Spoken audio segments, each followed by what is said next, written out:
Hey now, cats, we're back again this week, and I'm here with one of the freshest and youngest and incredible writers, filmmakers, a dude that's carrying the Trauma legacy, and even as a production company, Refuse Films, with me, the man, the myth, the motherfucking legend, Liam Regan. How are you doing, buddy? I'm doing great, Balls. How are you? I'm very good, man. It's a pleasure to be talking with you. A complete honor. You are truly a gentleman, sir. You were so super nice when I met you, Traumathon. I've been dying to talk to you. I want to know a little bit about, I want my audience to know a little bit about you before we get into your movies. Can you tell me a little about where you came from and how you grew up? Sure, man. Yeah, so I'm from a small town in England, near a city called Sheffield, which is kind of near Manchester. And I grew up watching trauma movies. I was 11 years old, and my mom bought me an X rental tape of The Toxic Avenger Part 2. Mm. And ever since, yeah, man, ever since watching that, everything changed. I saw the satirical humor, the excessive violence, the live action kind of cartoon nature of trauma. And, I always loved horror movies, but watching Toxic Avenger Part 2 made me think, well, I can combine the silly humor that I love to watch in like BBC sitcoms like Bottom and the Young Ones, and excessive violence, which I loved in the horror movies. And around that time, I mean, I was only 11 years old, and this was 1996. Trauma were just about to launch their kind of like Trauma UK boom over here, where there'd be, Trauma nights on a channel called Bravo in the UK. We'd have a show called The Trauma Basement, which is a little like the Traumaville Cafe. They'd like have like a 10-minute intro and then they'd play a trauma movie. And I just became obsessed with trauma and I'd collect all the VHS tapes. I read magazines, interviews with Lloyd. And I finally got to meet Lloyd when I was 17 years old in 2002 when he came over to the UK for it was like a 3-day trauma retrospective. And ever since then, I've just been traumatized. I've seen the picture, man. That's so cool. And I have to tell you, Lloyd is one of my favorite people in the world, as he probably is for a lot of people. He's just such an incredible dude, such a smart dude, such a kind dude. Like I love spending every second I get to spend with him. And I've seen your trauma collection, dude. It's pretty impressive. I Uh, have to say, I'm pretty jealous actually. I'm actually wearing my Return to Nukem High shirt for you, but oh, I love the thank posters in the you. background. But let me ask you, other than Trauma and Toxic Avenger, were you always a horror fan as a kid? Like, what is that one definitive moment? Like I call it chasing the dragon. Like, what was it the Toxic Avenger two? It was your first film where you definitively it stands out as now I'm going to be a horror fan like the rest of my life. Was that it for you, Toxic two? What I wouldn't say it was Toxie too. I think I discovered like the horror film section of the video store when I was like 5, 6 years old, and I think then it was like a lot of creature feature films. So, for example, you got Gremlins, you got Critters, you got Ghoulies. I guess it started with those films, but Mm-hmm. then that developed in films like Child's Play and anything with like animatronics and great special effects was like a real turn on for me. I thought it was fantastic.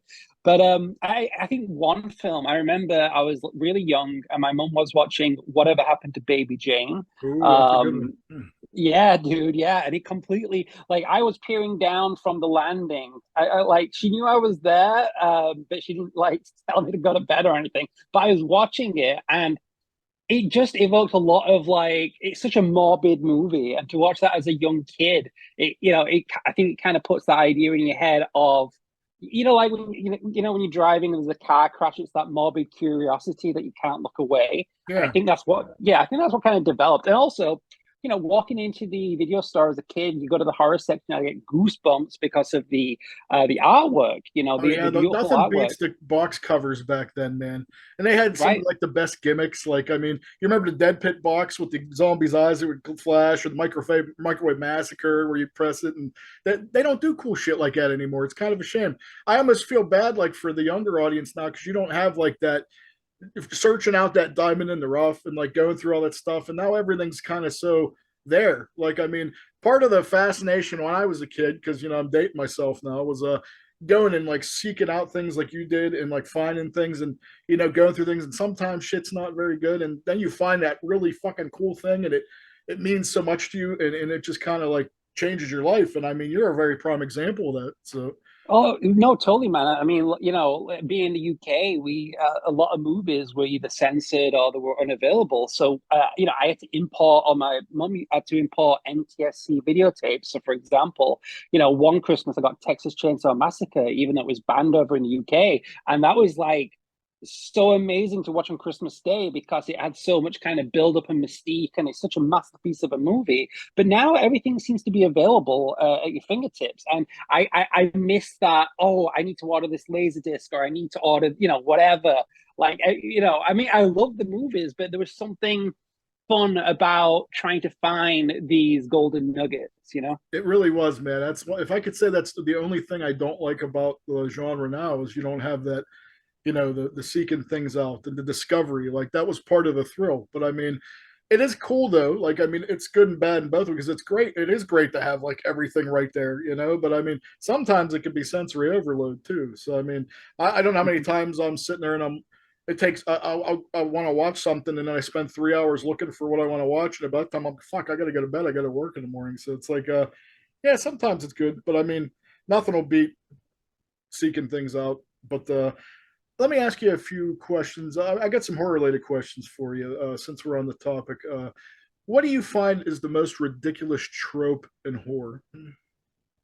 I mean, you know, for me, it's probably movies with beautiful people. Like, you know, Hollywood does this a lot. Like, I feel like there's this Hollywood kind of idea of what beauty is, and it's the same in every single movie. Where, like, to me, I find beauty and uniqueness and people that look a little different, or not even different, just not what the mainstream would deem, I guess, is beautiful. I find beautiful. So, for example, in my movies, I have Lawrence Harvey from the Human Centipede films, and I think, you know, I love he's a that guy, beautiful. by the way. He's He's so great. fucking great. Oh, He's the best, but he's so unique looking and everything. So it was so nice to see him turn up in both of your movies. I mean, I think he's definitely a underrated performer. I mean, it's nice that you could actually see like what a humongous talent that dude is. Like, and he is unique. Like, I mean, Mhm. it's funny since you said that, I never really kind of picked up on that, but man, it is true. It is really ridiculous that like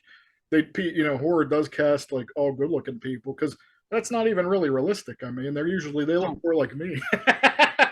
Well, you know, it's to me, it's beauty's in the eye of the beholder. But I feel like Hollywood has this kind of like, okay, this is this generic palette that we're going to do here, and I don't know. I think to me that's a ridiculous trope, and I think another ridiculous trope is, I don't know. You know, that's a good question. You know, it's a lot of mainstream horror for me though. It gets a bit tiring. Like I saw Scream 6 early this year, and I was like, man, you know, you still okay. Okay, I think okay. A ridiculous trope is when a film is still married to the first. Like instead of just kind of saying, "Hey, we've got no rules here. We have to start bringing up things from the first movie because that's the thing that audiences remember and everything." And it's like, guys, just do something completely different. You know, just fucking do whatever. You know, break the convention. You know, just turn the convention on its head because to me, that's the best thing about indie films is that there's really no rules, and especially with the films I make, which are self-financed, I get to say what I can put in there and what I can put in there. Where if someone else was giving me big money, I wouldn't have that choice, and it wouldn't be worth spending 2, 3 years of my life slaving over. You know.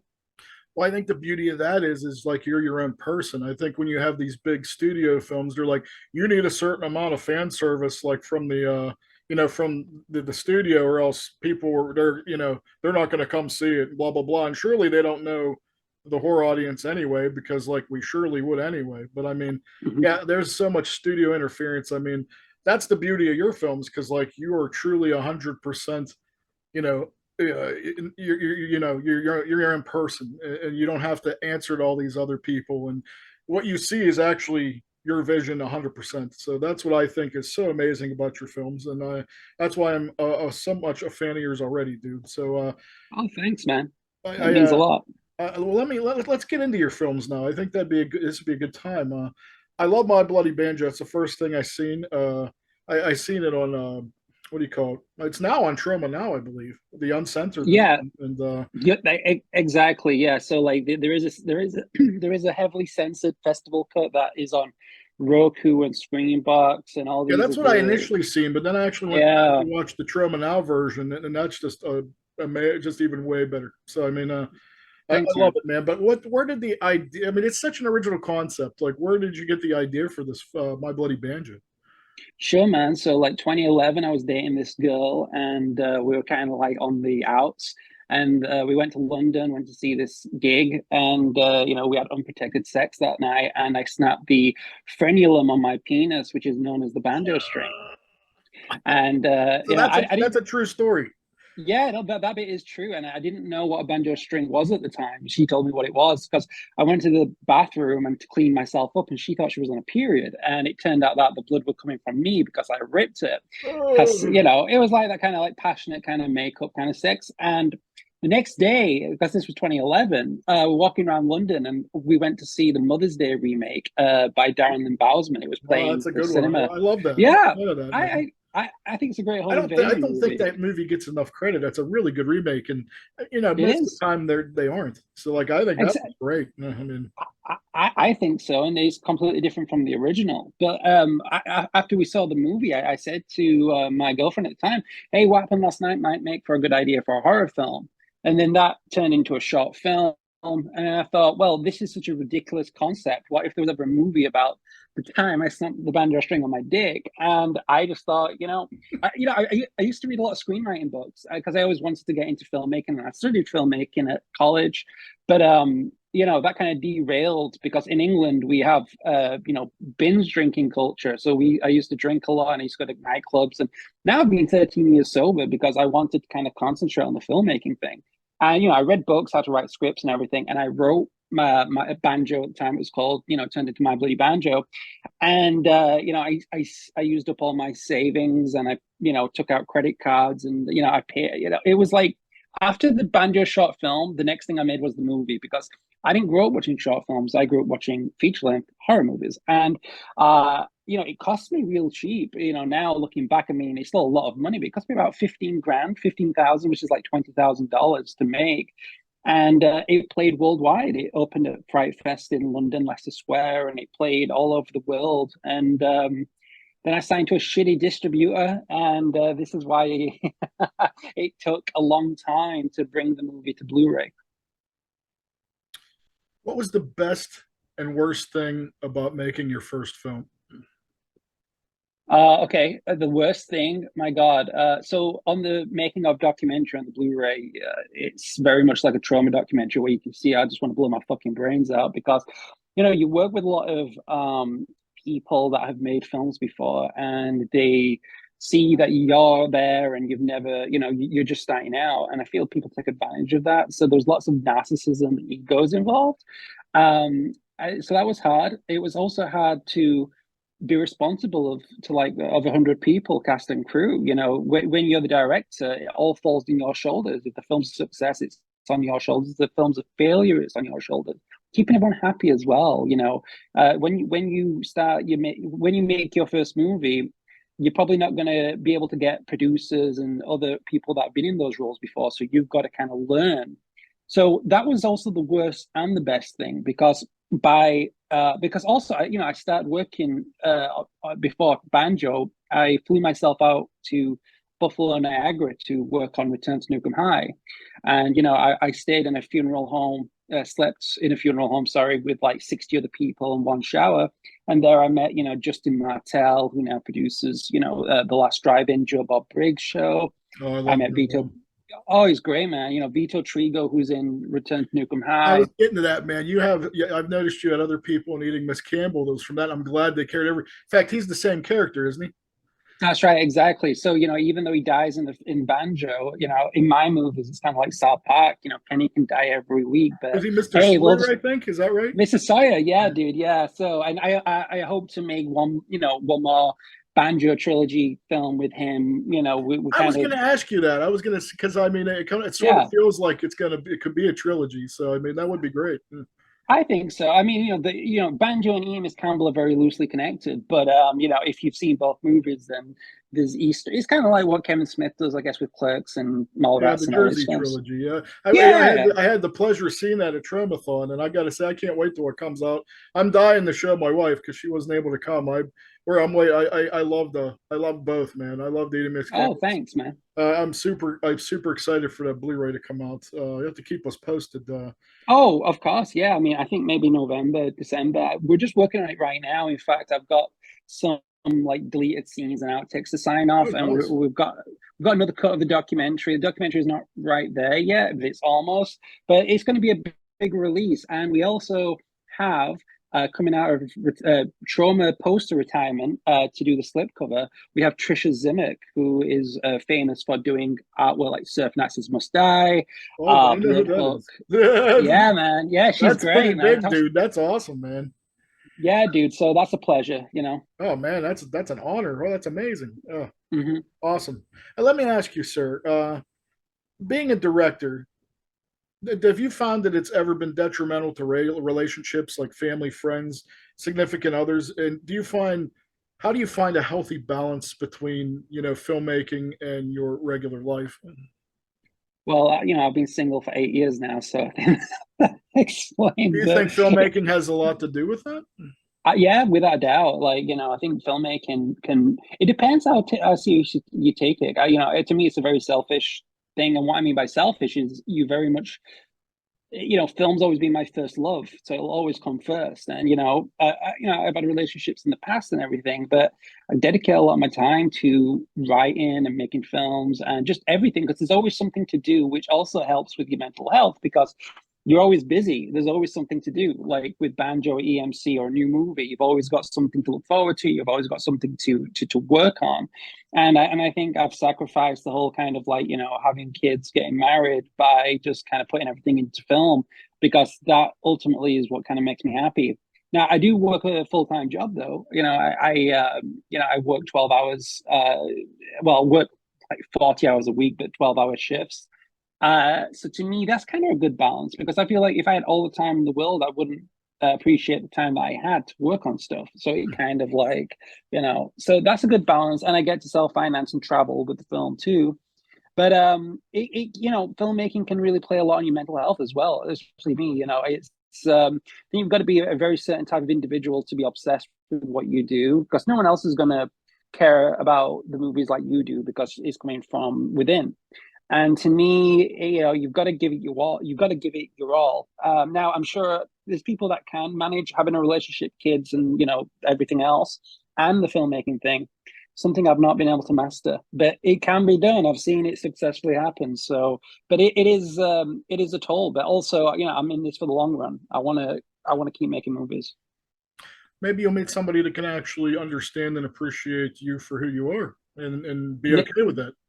But you Maybe, sound like you're cool if you don't. So I mean, I'll be yeah. honest with you from a selfish point of view as a fan of yours. I would love to see you keep making the movies you make, but I'd like to see you happy too. But I mean, it sounds like you're already pretty fucking happy. So hey, Yeah, no, dude, exactly. win-win. And exactly, if someone comes along, that's great. If they don't, that's fantastic as well. I've got friends and family around me, and to me, that's what's most important. What's the most important thing that you learned from working with the legendary Lloyd Kaufman? Always be prepared. Pre-production is so important. To also have to be very proactive and not reactive, and that's one of the most important things I've learned from Lloyd Kaufman is, and also take no prisoners. To thine own self be true, and Lloyd Kaufman is my favorite shit disturber, meaning he's the guy that would always ruffle feathers. I mean, this is a guy that lampooned Columbine in the same year that it happened, and that takes balls. And to me, hey, balls. But yeah, dude, I see what you did there. yeah. But dude, yeah, like preparation, be proactive, and be completely obsessed with the idea that you're making because films themselves are kind of like marriages, the long relationships, and it's hard to quit them even when they're finished. The thing I love the most, it's funny you brought up Lloyd and his ability to shit start, and he's really that's actually, you brought up my favorite thing about Trauma. My favorite thing about Trauma and Lloyd is he does do that, but there's always that underlying reason. Like he'll shit start and he'll do all that, but it's to, it's the point focus at, like, these topical things going on, these problems and things. When I was at Traumathon the first night, we were talking, and I was talking about how I was excited to see Toxie 4 on the screen, and he said to me, he's like, I can't believe that movie is how old, and like all the same shit that I was trying to point out that was absurd and horrible and ridiculous is still fucking going on, and probably even worse now. So like that makes me sad, and I'm like, it is sad, but like that's what I love. That's how I can name you 100 things I love, but that's what I love the most, because they're, over top of the goofy and the ridiculous and the crazy, there's always that importance of the underlying message, and his ability to point out topically what's going on, and all the crazy shit that's going on, and how things are fucked up, and this is wrong and that wrong. I think that's the brilliance of Lloyd, and I'm glad you brought that up, man. That's a really good point. But No, without a doubt. I mean, I think a lot of people that deal with those subject matters so seriously and pompous and pretentious, like I remember when Gus Van Sant did Elephant, and I'm like, wow, this is so fucking. How do you make a movie about a school shooting so boring?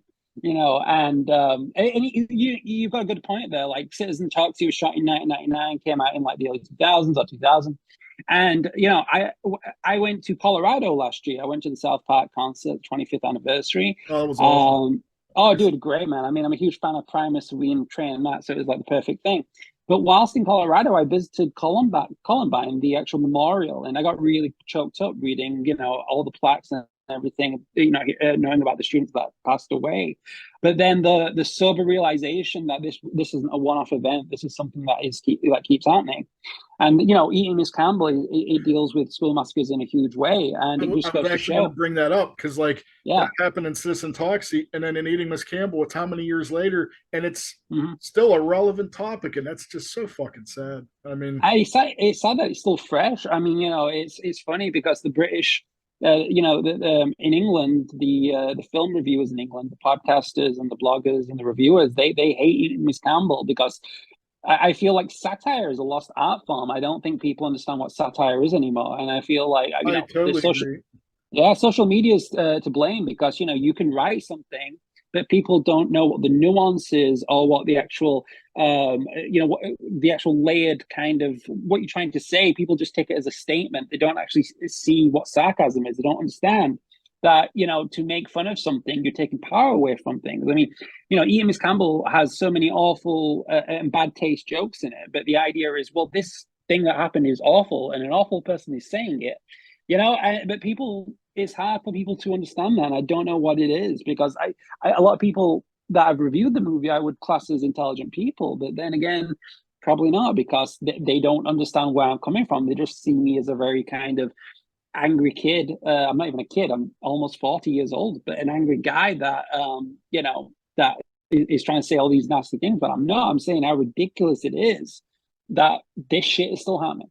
Yeah, they just don't get it. Obviously, I mean, I think No. it's pretty obvious. That's sad to Mm-hmm. do that. But let me ask you. I got a couple more for you. I don't want to keep you all day, but I do have No, of things course. I'd love to talk to you about. Please. What is your favorite horror movie? Which I think I know already. And what's your least favorite horror movie? Is there a horror franchise or movie that just pisses you off? Like you just can't stand it. You don't understand why people attach to it and like it so much.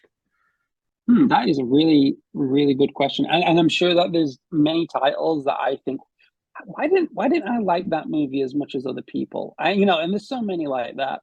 I mean, my favorite horror franchise, I guess, is Child's Play. Probably, that's probably my favorite franchise that I've stuck with. But I love the classics. Obviously, The Exorcist is a classic. Texas Chainsaw. But I don't know, the worst horror movie or the film that I don't understand people like as much as they do. I don't know, man. But then again, there's nothing more horrific than Blues Brothers 2000. I mean, that was a Ooh, terrible, that could be a terrible horror movie. movie. I think so. I mean, I think it's more horrific than what happened on the set of Twilight Zone, the movie with Vic Ooh. Morrow and those kids. Oh man. Yeah, I don't know. I don't know if Vic Morrow had to watch Blue Brothers 2000 right now. He probably would just prefer the latter. So I mean, I I agree, man. Yeah, he's I like, mean, "Where's the helicopter? Fuck this! I ain't doing this." totally, man. I mean, Blues Brothers is probably one of the greatest movies ever I know. I made. don't know how you could go from this iconic, fucking amazing, influential fucking film to that. It's like here's like filet mignon and here's a steaming pile of fucking diarrhea. Like I don't even know. I'm like, did the people that make this movie even fucking see the original movie? Like I almost Right. feel like somebody told them kind of like the basic plot and they're like, yeah, just fucking put something together, you know? Like Right, totally. And it's like I watched that movie many years ago, and I was thinking, who is this movie for? Like, who is this film designed for? It's designed for nobody, you know. yeah, I've never, you know, it's funny though. I used to know this dude that worked the video store, and it was like kind of like a genre store, like all the stuff we're into. And he would say, you know what, man, one thing I learned is as shitty as a movie is, as many people as I met coming in here, you could think this movie is the biggest piece of shit in the world, and it's somebody's favorite movie. So I'd love to meet the motherfucker out there. It's like Blues Brothers 2000. That's my shit. You know what I'm saying? Yeah, I would just be like in total awe. Like I don't even know, man. But yeah, before I let you go here, I want to ask you, what's one thing about you that fans might be surprised of? um, I get very okay. So again, I get very emotional at stuff. So for example, we have Princess Diana jokes in Eating Miss Campbell. But I'd say there's, every few months I pop on the Elton John song "Candle in the Wind" Yeah. from Diana's funeral, and I'm not a royalist whatsoever. But I thought Princess Diana was a pure soul, and yeah, and I'll just fucking cry, or I'll watch documentaries about 9/11 or school shootings, and I get really upset. So like a lot of this stuff I find so god awful, but I will lampoon because a lot of it is fucking ridiculous, and it's also ridiculous. I feel how people react to it or they see things as precious. And life itself is so fragile that I think that we just need to kind of make fun of our mortality sometimes. I'm a kindred spirit with you, dude. It don't take much to get me to cry. So I could be a blubbering fat guy in minutes. It just depends on the topic. Yeah. So I totally am with you. What's next for you, Liam? Well, what are you working on? Ah, good idea. I mean, that's a good question. I mean, so I'm starting up currently this distribution label that we got. So we just released My Bloody Banjo, which you can buy on refusefilms.com. Eating Miss Campbell Blu-ray, and we've also licensed some titles from a film company that people really love, I think, which we should be announcing in November, which I think people are going to be very excited about. It's a big thing, but it's very traumatic. Let's just say that. And then I'm like working on another movie with hopefully Trent Hager, who Oh wrote. my god, I love Trent. He's been on the show before. I'm a humongous fan. Oh, Oh, dude, Trent I is, love him so much. Trent's the best. I mean, I stayed at his in LA earlier this year when Ian Miss Campbell premiered, and me and him get on like a house on fire. And we've been emailing each other for like 20 years. And I used to be a little kid watching him on Channel 4 on Trauma's Edge TV. Yeah, And dude, then Edge I'm like, TV was awesome. dude, Edge TV were great. And then like I'm at his house, having fun, getting high. It was just the best. So hopefully we're working on a project together. I mean, that's kind of hush hush. Oh my But god, dude, that's but amazing. but Oh, balls now, yeah. But now I told you. So, hey, you but broke the like, news on my show, man. well, That's a yeah, but maybe be I a should cut secret that out. I between. don't know. No, no, it's cool. It's a Dude, secret you between and me him and you, working and together, that's like a fucking dream team. Holy cow, it's amazing. I can't it's a even dream. imagine the awesome shit you guys will make up together. I mean, it's a dream for me because I look up to him so much and I respect his body of work so fucking much that he's so cool, and he's like the nicest guy. He really is. And I'm also wanting to cap off the Banjo trilogy, hopefully. So I'm working with ideas right now but it can take some time. I mean, Banjo and EMC had like 6, 7 years between it. I mean, there was lots of bullshit that went down with the old distributor and me losing money and just, a lot of faith and just feeling really lost. But to be fair, creating and writing is what keeps me alive. If I wasn't doing this, I don't know what the fuck I'd be doing. So hopefully people like what I do and they want to see more because I want to make more. And as long as people, support the films and buy them, I'll always be in the game because if there's an audience for this, then I'll keep making it. If there isn't, I'll still make it anyway. So I have one more question for you, sir, and then I'm going to let yeah, you go. no worries. Can you give my audience, any filmmakers out there, any key piece of advice that you learned that would make their time any easier? Yeah, if I can do it, anyone can do it. And anyone can write a script, anyone can make a film, anyone can do it. Don't let anyone say that you can't. Like when I used to go to film festivals like 10 years ago, I used to see people on stage like Joe Lynch and everyone, they travel from all over the world. And I think, wow, these guys must be multimillionaires and they get to live the dream. And I'm just a guy in the audience. But at the end of the day, we're all working class filmmakers, every single one of them.